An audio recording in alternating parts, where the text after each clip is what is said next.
All that stuff that used to feel like pure science fiction, it's not fiction anymore. It's actually happening right now in our world. We're talking about controlling a computer with your mind or cars that just drive themselves. So today, we're going to look at the absolute latest from Elon Musk's companies and then ask a really big question. As this future gets here, who actually gets a ticket to invest in it? So let me just ask you this. What if you could move a mouse cursor or play a video game or maybe even control a robotic arm just by thinking about it? It sounds pretty wild, right? But this isn't some far-off dream. It's happening as we speak.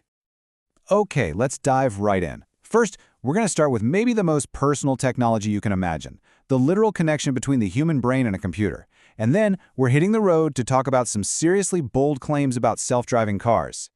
So, Neuralink's very first product has a perfect name, telepathy, and it is already having a huge impact. Just last week, we learned it's helping 13 people who have severe paralysis. And get this isn't some quick lab test. These folks are using the device for about 8 hours a day, a full workday.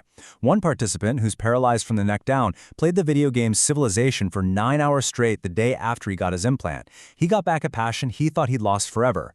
It's no wonder the demand is absolutely off the charts. There are more than 10,000 people on the wait list right now. But moving a cursor is really just the first step.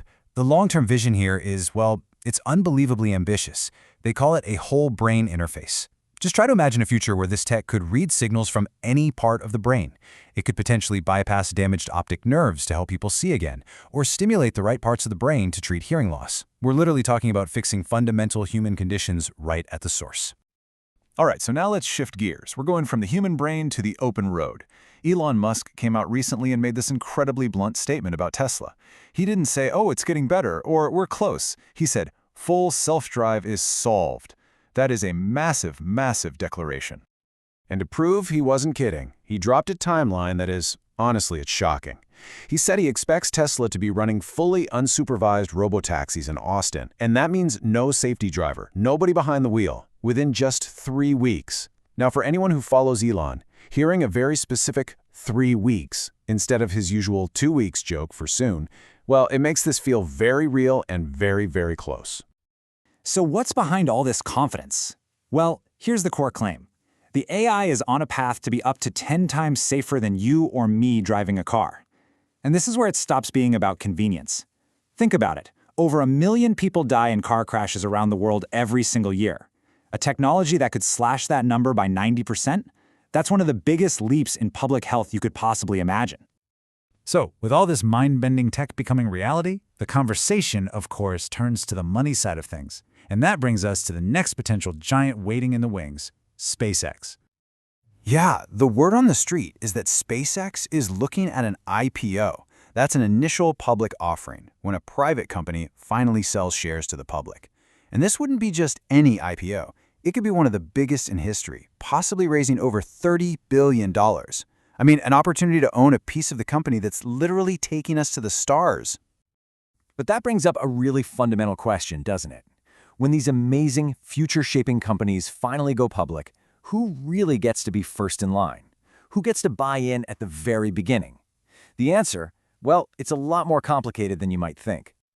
To really understand how this works, you have to look at a very specific set of rules, a set of regulations that basically draw a hard line in the sand for investors. The magic words here are accredited investor. It's a special status, basically, based on how much you earn or what you're worth. Now, the idea from the SEC was to protect regular folks from losing their shirts on super risky early-stage companies. But the reality is, if you meet these numbers, you get a golden ticket to a whole world of investments, like pre-IPO shares that most people are just locked out of. And this table here illustrates it perfectly. Look at Alan, Brian, and Carla. They all have the exact same amount of assets. But only Alan qualifies. Why? Well, Brian has a home equity line of credit, and Carla has an underwater mortgage. Those liabilities, tied to their main home, are just enough to push their net worth below that magic $1 million line. Same assets, totally different outcomes. So how many people does this actually affect? Well, only about 15% of all households in America qualify as accredited. That means the other 85%, the vast, vast majority of the country, are on the outside looking in when it comes to these kinds of early investment deals.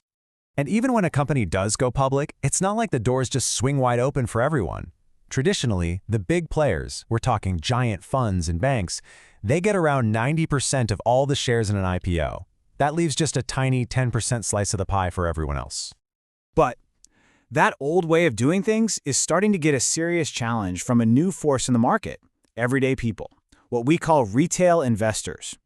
In fact, retail investors now make up about 20% of all stock trading in the U.S. That is a huge number. Their collective power is becoming something that Wall Street just can't ignore anymore. And this is leading to a really fascinating shift. Instead of only catering to the big guys, some companies are now making a real effort to include their own communities. Reddit's recent IPO is the perfect example. They set aside 8% of their shares specifically for their most active users, giving them a chance to get in on the ground floor. But even as some doors open, others can slam shut. This quote from a Reddit user just captures the frustration perfectly. This person had a great run, got into a bunch of IPOs, even made a great return on Reddit stock. But then, their brokerage, Fidelity, just changed the rules and suddenly required $500,000 in assets to participate. It's like taking one step forward and 2 steps back. And of course, just a quick and important reminder as we're talking about all this is all for your information. Investing has real risks, so you should always talk to a professional financial advisor. So at the end of the day, this is where we're left. On one hand, you've got these incredible technologies like Neuralink and self-driving cars just accelerating into our lives. And on the other hand, you have these financial systems that are still trying to figure out who's allowed to share in the wealth that comes from that innovation. It leaves us with this huge critical question. As the future arrives faster and faster, who should get to decide who gets to invest in it?